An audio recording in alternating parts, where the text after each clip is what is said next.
تو ایک مومن تو درود کے ساتھ جڑا ہوا ہے، وہ تو درود کے بغیر دن گزار ہی نہیں سکتا، الگ سے نہ بھی پڑھے تو اس کو نماز کے اندر درود پڑھنا ہی ہوتا ہے۔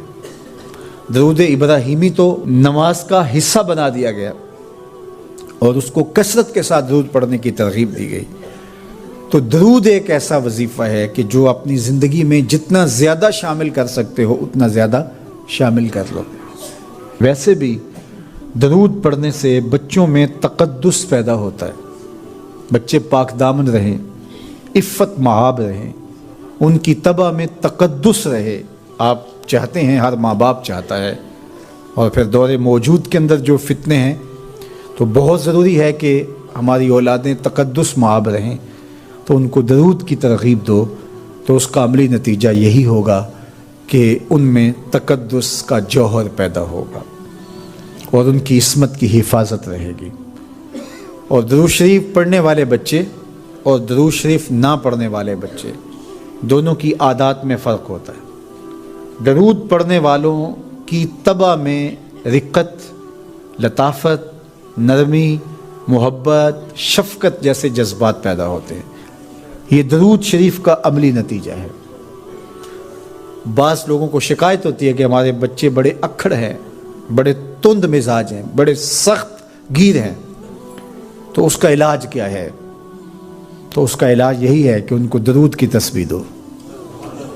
درود اکڑ توڑ دیتا ہے، طبیعت کی تندی نکال دیتا ہے، طبائع کی تلخیاں ختم کر دیتا ہے، محمد عربی کے نام کی مٹھاس پیدا کر دیتا ہے۔ حضور کا نام شہد سے میٹھا ہے، دل آویز ہے، کھنڈ میں اتنی مٹھاس نہیں ہے، شکر اور گڑ میں اتنی مٹھاس نہیں ہے، شہد میں اتنی مٹھاس نہیں ہے، قند اور نبات میں اتنی مٹھاس نہیں ہے جتنی نام محمد میں رکھی گئی۔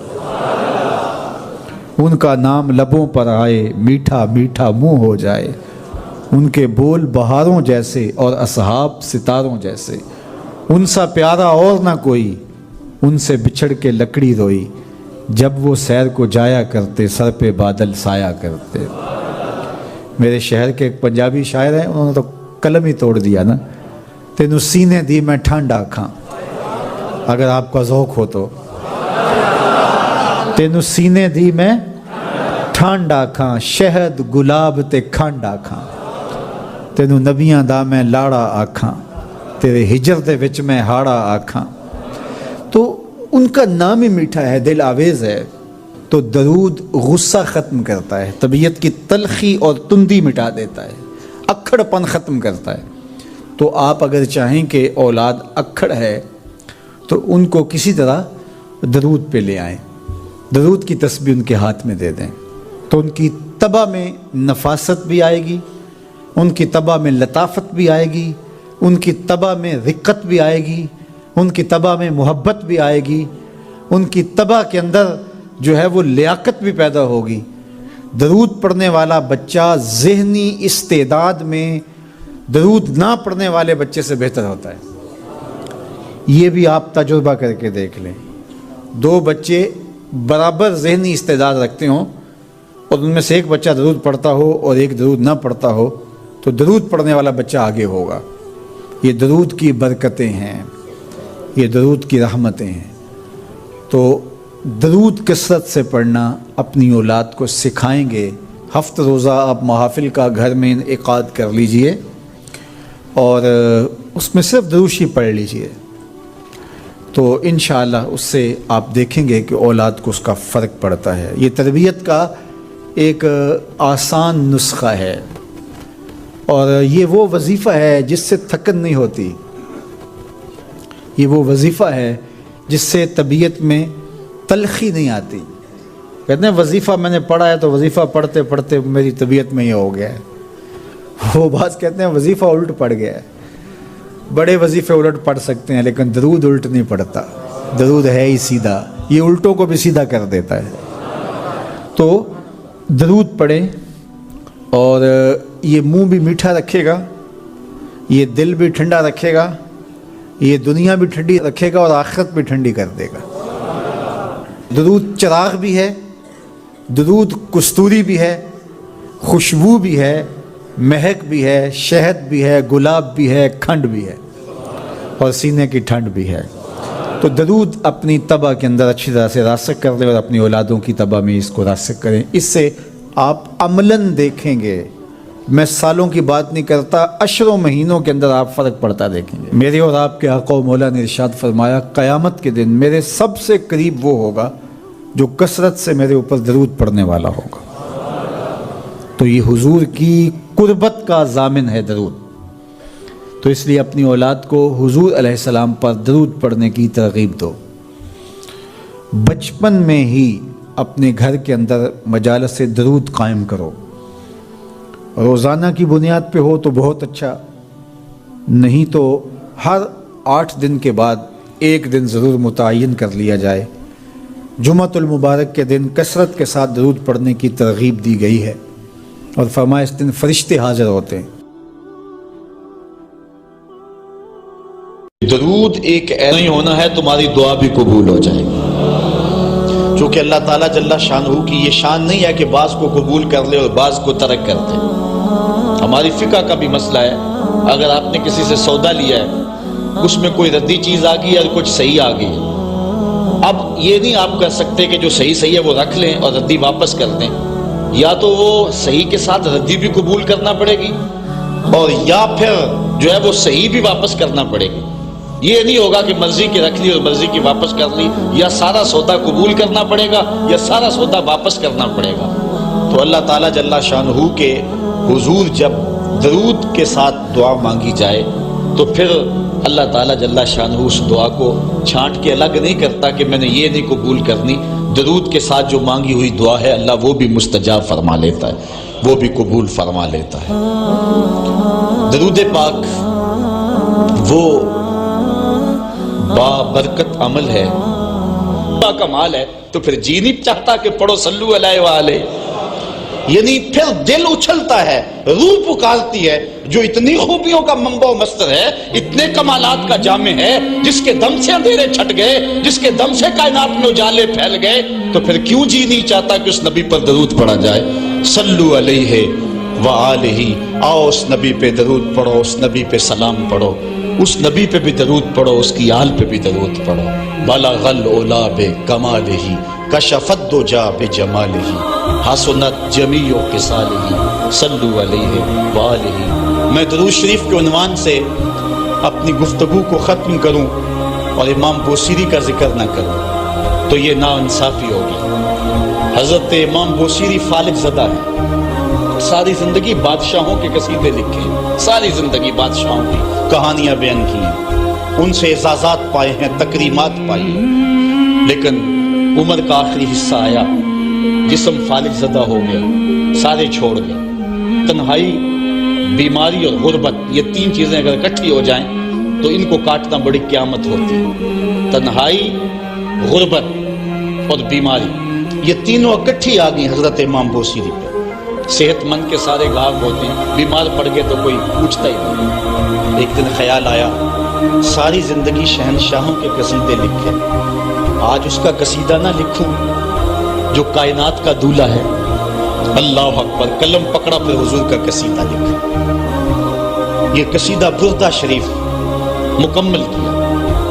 رات ہوئی، حضرت امام بوصیری سوئے، آقا کریم علیہ السلام تشریف لائے، اور یہ بات ذہن میں رکھیں، حضور نے ارشاد فرمایا من رآنی فی المنام فقد رآنی فإن الشیطان لا یتمثل بی۔ یہ ابن ماجہ میں 6 طرق سے روایت مروی ہے، ویسے بخاری دیگر کتابوں میں بھی ہے، لیکن ابن ماجہ حجم کے اعتبار سے چھوٹی کتاب ہے، اس میں بھی 6 مرتبہ یہ روایت ہے، باقیوں میں تو بہت مرتبہ یہ روایت آئی ہے۔ ابن ماجہ میں 6 طرق سے یہ روایت ہے۔ حضور نے فرمایا جس نے مجھے خواب میں دیکھا اس نے مجھے ہی دیکھا، شیطان خواب میں آ کر بھی میری مثل ہونے کا دعویٰ نہیں کر سکتا۔ اچھا، دوسری بات، جس نے حضور کو دیکھا اس نے حضور کو دیکھا، اور جس نے حضور کو دیکھا حضور اس کے خواب میں قصد، ارادے اور مرضی سے آئے۔ میں کسی کے خواب میں جاؤں، آپ کسی کے خواب میں آئیں، نہ آپ کو پتہ ہوتا ہے نہ مجھے پتہ ہوتا، مجلس سجی ہے، میں گفتگو کر رہا ہوں، اٹھ کے آپ چلے جائیں گے، جا کے سو جائیں، میں خواب میں دوبارہ گفتگو کرتا ہوا پایا جاؤں، مجھے آپ اٹھ کے فون کرے جناب آج خواب میں آئے تھے، تو مجھے تو نہیں پتا ہوگا، یا آپ کو میں دیکھ لوں دوبارہ تو آپ کو علم نہیں ہوگا۔ لیکن حضور جس کے خواب میں جائیں قصد، ارادے اور مرضی سے جاتے ہیں۔ تیسری بات، خواب میں کسی کو کچھ کوئی دے تو وہ محض خواب ہوتا ہے۔ لاٹری نکل آئی، کروڑ پتی بن گیا، صبح اٹھیں گے تو کروڑ پتی ہوں گے یا کنگال ہوں گے؟ وہ کیا کسی نے کہا تھا 100 بار میرے ہاتھوں میں تیرا دامن آیا، جب آنکھ کھلی تو اپنا ہی گرے بات۔ کچھ نہیں ہوتا، خواب خواب ہوتا ہے، لیکن حضور کو اگر کوئی خواب میں دیکھے اور حضور کچھ عنایت کرے تو وہ محض خواب نہیں ہوتا۔ حضرت شاہ ولی اللہ محدث دہلوی فرماتے ہیں میرے والد شاہ عبد الرحیم نے خواب میں انہوں نے حضور کو دیکھا تو آقا کریم علیہ السلام نے اپنے 2 منہ مبارک ان کو عطا کیے۔ کہتے ہیں جب اٹھے تو دیکھا کہ منہ مبارک نہیں تھے، تو پھر ان کی کیفیت وہی ہو گئی اور پھر حضور خواب میں ملے، فرمایا کہ ہم نے تیرے سرہانے کے نیچے رکھ دیے۔ تو کہتے ہیں کہ وہ 2 بال حضرت شاہ ولی اللہ محدث دہلوی فرماتے ہیں ان کی علامت یہ تھی کہ وہ صندوق میں ہم رکھتے تھے، جب اس کو دھوپ میں لے کے نکلتے بدلی سایہ کیا کرتی تھی۔ اور فرماتے ہیں کہ جب وراثت تقسیم ہوئی تو ایک بال میرے حصے میں، حضور کا منہ انور، حضور کا منہ مبارک۔ تو جس نے حضور کو خواب میں دیکھا، حضور کو ہی دیکھا، حضور قصد سے آئے، جو دیا حقیقت میں دیا۔ اور چوتھی بات، وہ بخاری کی روایت ہے، حضور فرمایا من رآنی فی المنام فسیرانی فی الیقظہ، جس نے مجھے خواب میں دیکھا ان قریب جاگتے بھی دیکھ لے گا۔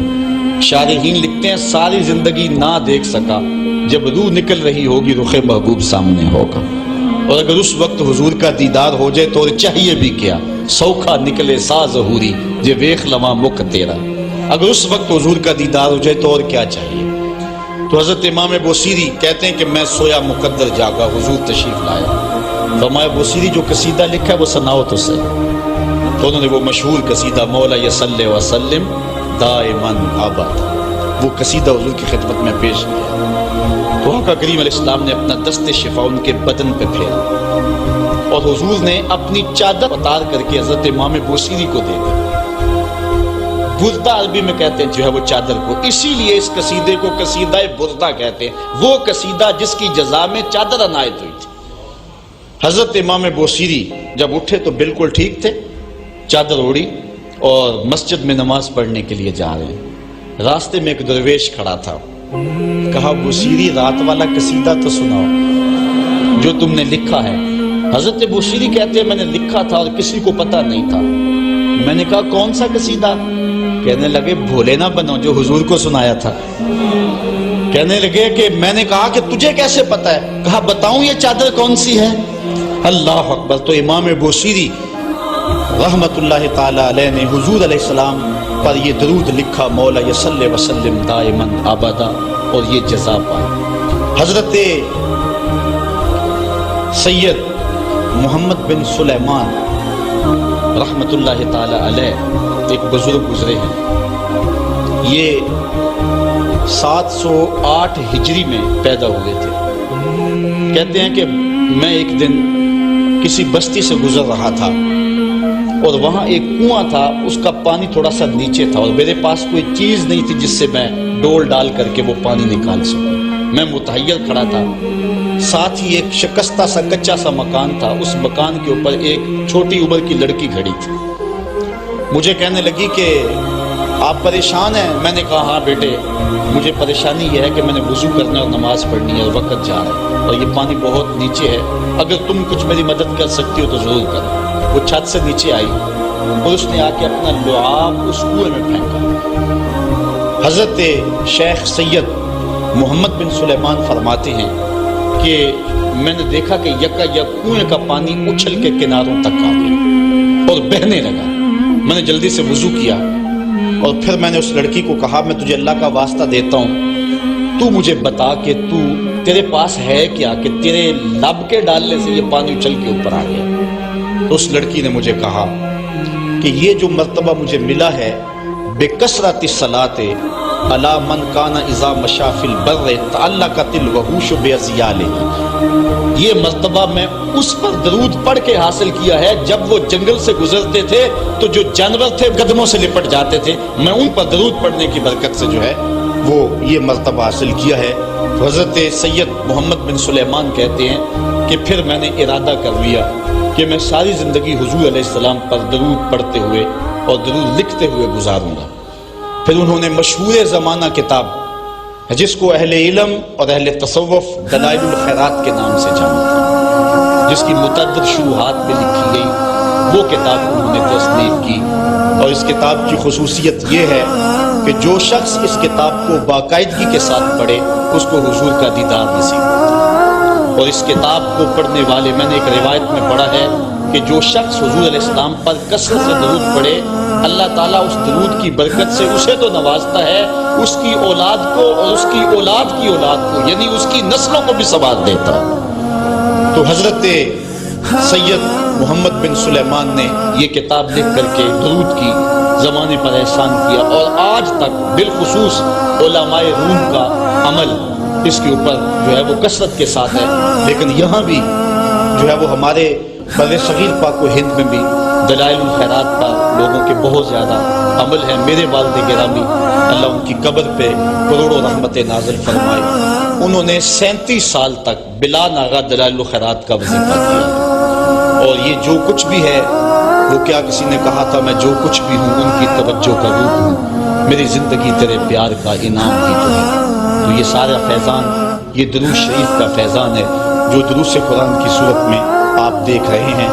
حضرت سید محمد بن سلیمان رحمۃ اللہ تعالی علیہ کا پھر انتقال ہو گیا، اور سوس نامی ایک بستی کے اندر ان کو دفن کر دیا گیا۔ پھر اس کے بعد 77 سال کے بعد ان کو وہاں سے مراکش منتقل کیا گیا، اور آپ کو جب دفن کیا گیا، اور یہ بات اخبار مشہورہ میں سے ہے کہ آپ کی قبر کی مٹی سے درود کی برکت کی وجہ سے کستوری جیسی خوشبو آیا کرتی، اور جب اتنے طویل عرصے کے بعد ان کو قبر سے نکالا گیا تو جب وہ فوت ہوئے تھے تو انہوں نے تھوڑی دیر پہلے حجامت بنائی تھی، اور جب لحد سے ان کو نکالا گیا 77 برس بعد تو ایسے لگتا تھا کہ جس طرح ابھی خط کروایا ہے، اور لوگوں نے ان کے جسم کو انگلی لگا کر کے دیکھا تو جس طرح ایک زندہ شخص کے جسم کو انگلی لگائیں تو خون ہٹ جاتا ہے اور جگہ زرد ہو جاتی ہے، تو ایسے ہی لوگوں نے پایا کہ جگہ زرد ہو گئی، پھر انگلی اٹھائی تو جو ہے وہ پھر وہاں دوبارہ سرخی آنے لگی، تو اس شخص نے بتایا کہ یہ دیکھو کیا ہے، تو پھر جو بھی زیارت کرنے آتا وہ انگلی لگا کے دیکھتا اور اس طرح دباتا آپ کی جلد کو، اور وہ زرد ہو جاتی اور پھر دوبارہ خون آتا، تو پھر ان کی زیارت بند کر دی گئی، اور وہاں سوس سے اٹھا کر کے ان کو مراکش کے اندر دفن کیا گیا۔ جو شخص حضور علیہ السلام پہ درود پڑھے تو اس کو حیات جاوداں مل جاتی ہے، اور صاحب درود نبی کا کمال اور مرتبہ کیا ہوگا۔ تو فرمایا ان اللہ و ملائکتہ یصلون علی النبی یا ایھا الذین آمنوا صلوا علیہ وسلموا تسلیما۔ آؤ ہم حضور کی بارگاہ میں پورے ادب سے ہدیہ درود پیش کریں۔ الصلاۃ والسلام علیک یا رسول اللہ وعلی آلک واصحابک یا محبوب رب